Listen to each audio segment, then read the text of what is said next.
백년지혜에 오신 여러분 환영합니다. 만약 인생의 마지막에 이르러 자신의 삶을 되돌아보게 되는 순간이 온다면 우리는 어떤 생각들을 하게 될까요? 많은 사람들은 미처 하지 못한 일들, 사랑하지 못한 사람들, 용서하지 못한 순간들이 후회로 남았다고 말합니다. 이러한 후회는 우리가 더 나은 삶을 살 수 있는 기회를 놓치게 만든다는 점에서 더욱 아프게 다가옵니다. 그렇다면 우리는 어떻게 후회 없는 삶을 살아갈 수 있을까요? 인생의 현자들은 현재에 최선을 다하라고 입을 모아 말합니다. 모든 순간을 소중히 여기고 후회 없이 살기 위해서는 지금 이 순간에 충실하는 것이 중요하다는 것이죠. 오늘은 언제나 지금이 마지막 순간이라고 생각하는 한 스님의 이야기를 통해 후회 없는 삶에 대해 깊이 생각해 보는 시간을 가져보겠습니다. 당신은 지금 후회 없는 삶을 살고 있습니까? 저는 항상 지금 이 순간이 마지막이라고 생각하고 있습니다. 이는 어떤 주지 스님이 가고시마의 사찰을 방문한 NPO 단체 메이크 더 헤븐 대표 댄스 쿠만 씨에게 한 말입니다. 당신에게 차를 대접하는 건 분명 마지막이겠죠. 그러니 마음을 담아 대접하겠습니다. 만약 괜찮으시다면 이번 생에서 차를 마시는 것이 마지막이라고 생각하고 마셔주세요. 댄스 쿠만 씨는 그 말을 들은 뒤 차를 마시는 기분이 변했고 향의 즐거움을 느끼고 아름다운 색에 감동하며 맛을 깊이 체감할 수 있었다고 합니다. 차를 한 모금 마시는 순간 행복이 천천히 몸 전체에 퍼져나가는 느낌까지 느꼈다고 합니다. 그건 평생 먹어본 차 중 가장 맛있는 차였습니다. 댄스 쿠만 씨는 다음과 같이 말했습니다. 눈앞에 아이와 함께 있을 수 있는 건 오늘이 마지막일지도 모릅니다. 남편이나 아내가 회사에 갈 때 잘 다녀와 라고 할 수 있는 건 오늘이 마지막일지도 모릅니다. 오늘 먹은 점심이 마지막 식사일지도 모릅니다. 오늘이라는 하루가 인생의 마지막일지도 모릅니다. 우리는 무의식적으로 내일도 살아 있을 것이라고 생각하고 내년에도 살아 있을 것이라고 생각하고 있습니다. 20년, 30년, 40년이 지나도 살아 있을 것이라고 생각하고 있습니다. 그게 당연하다고 생각할 때 사람은 감사를 느끼지 못합니다. 당신이 당연하다고 생각하는 것들이 정말 당연한 걸까요? 어머니, 아내 혹은 남편이 밥을 해주고 도시락을 싸주는 걸 당연하다고 생각하나요?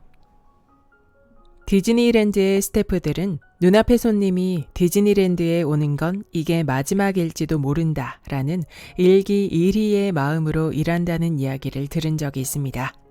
이는 1985년 여름의 비행기 추락사고 때문이라고 합니다. 사망한 승객들 중 디즈니랜드에서 놀고 난 뒤 그 비행기에 탑승한 사람이 있었던 것입니다. 그 사람의 사진은 아직도 디즈니랜드의 스태프룸에 붙어 있다고 합니다. 5분 뒤에 어떤 일이 벌어질지는 아무도 모릅니다. 우린 다음에 봐, 또 봐, 연락해 라고 말하지만 사실 다음에 볼 수 있을지 없을지는 알 수 없는 것입니다. 디즈니랜드에서 놀이기구 설명을 하는 스태프는 종일 같은 설명을 반복해야 하므로 일이 지루할 거라고 사람들은 생각합니다. 그러나 스태프가 이 손님이 디즈니랜드에서 놀게 되는 건 마지막이 될 수도 있다라고 생각하면 어떨까요? 나고야에는 빨간 불이 없는 건널목이라고 불리는 곳이 있었습니다. 나고야 전철과 JR 열차 노선이 교차하는 곳으로 어쩔 때는 수많은 전철 때문에 15분 동안 건널목이 열리지 않게 됩니다. 한 번은 친구가 길을 건널 때 15분 가까이 건널목이 열리길 기다리는 바람에 화가 났다고 합니다. 그 후 몇 년이 지났습니다.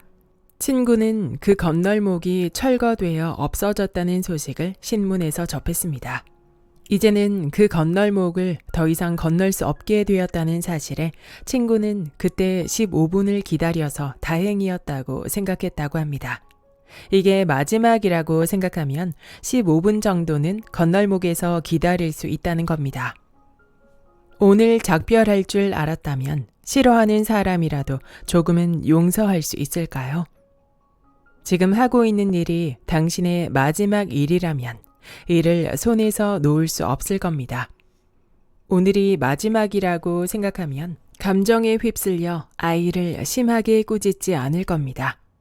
오늘이 마지막이라고 생각하면 아내나 남편에게 상냥한 미소를 지을 겁니다. 여기에서 하나 더, 제 친구로부터 온 이메일을 소개하겠습니다. 히스이 씨, 안녕하세요. 그저께 회사 동료가 1년간의 투병 생활 끝에 세상을 떴습니다. 잠시 호전하는 듯 했지만 병이 재발한 것 같습니다. 그와 저는 몇 년 전에 같은 프로젝트에서 함께 일한 동료였습니다. 그러나 어떤 일이 계기가 되어 이메일로 싸우게 되었고 그 후로는 대화를 나누지 않게 되어 사이가 멀어졌습니다. 1년 정도 후에 그에게서 예전에 메일로 그런 말을 해서 미안해 라는 사과를 받았습니다.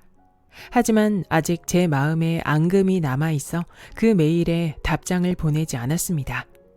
그와의 연락은 그것이 마지막이었습니다. 그는 계속해서 저와의 일을 신경 쓰고 있었습니다. 그를 용서할 수 없더라도 그날의 메일이 마지막인 것을 알았다면 나는 어떻게 대응했을까요? 일기일희라는 말에는 지금 이 순간은 생애 한 번뿐이며 지금 당신과 나의 만남은 생애 단 한 번의 인연이라는 의미가 담겨 있다고 합니다. 오늘 그가 세상을 떠났다는 소식을 듣고 이 말이 먼저 떠올랐습니다. 대학생 때 뇌종양으로 죽을 뻔했다는 이야기를 그에게서 들은 적이 있습니다. 그는 그 이후부터는 최선을 다해 살아가게 되었어 라고 말했습니다. 일이나 일상에서 그와 의견이 충돌하거나 엉뚱한 행동에 휘말렸을 때 저는 그를 자기중심적인 사람이라고 생각했습니다. 하지만 지금은 그를 이해합니다. 그는 현재, 지금 이 순간을 살아가는 사람이었습니다. 다시 그와 만난다면 오랜만이야 하고 너스레를 떨며 안아주고 싶다고 생각하고 있습니다. 이게 인생 마지막 인사다. 이게 인생 마지막 출근이다. 이게 인생 마지막 전화다. 이게 인생 마지막 메일이다. 이게 인생 마지막 키스다. 이게 인생 마지막 독서다. 이게 인생 마지막 안녕이다. 이게 인생 마지막 사과다. 이게 인생 마지막 감사다. 이런 식으로 이 순간이 마지막이라고 생각하고 항상 지금 마음을 담아 살아가면 온전한 생각이 완성됩니다. 그러면 여기에서 앞에 드렸던 질문을 다시 드리겠습니다. 당신은 오늘 작별할 줄 알았다면 싫어하는 사람이라도 조금은 용서할 수 있을까요? 용서할 수 있다면 그 이유는 무엇이고 용서할 수 없다면 그 이유는 무엇일까요? 당신의 완성된 생각이 곧 당신의 인생이 될 것입니다. 끝까지 들어주신 여러분 감사합니다.